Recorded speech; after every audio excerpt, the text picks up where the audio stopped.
Panglima TNI Jenderal Agus Subianto memutasi beberapa Panglima Daerah Militer atau Pangdam per 24 Juli 2024. Salah satunya Maijen TNI Rafael Granada Bay yang kini masuk ibu kota. Dari jabatan lama Pangdam kelima Brawijaya kini telah menjabat sebagai Pangdam Jaya menggantikan Maijen TNI Muhammad Hasan. Rafael merupakan lulusan Akademi Militer 1993, berasal dari Kecabangan Infanteri atau Kopassus. Selain Rafael, ada nama Maijen TNI Bobi Rinal Makmun.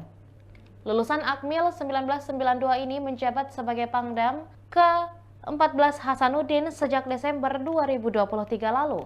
Pada catatan karirnya, Bobi menjadi Pangdiviv 1 Kostrat 2022 hingga 2023. Kemudian ia juga sempat menjabat sebagai Danse Capat sebelum ditunjuk menjadi Pangdam Hasanuddin.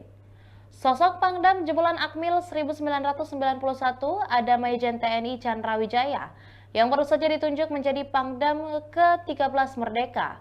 Ia menggantikan Maijen Legowo WR Jatmiko yang beralih tugas sebagai PA Sahli tingkat 3 KSAD Bidang Manusia. Chandra diketahui sebagai jebolan Akmil 1991 sebelum penunjukannya sebagai Pangdam Merdeka. Ia lebih dulu menjabat sebagai Danpus Senar Hanud sejak Desember 2023 lalu. Demikian Tribun Hot News kali ini dan jangan lupa saksikan berita lainnya hanya di kanal YouTube dan juga Facebook Tribun Timur. Download Tribun X sekarang, menghadirkan lokal menjadi Indonesia.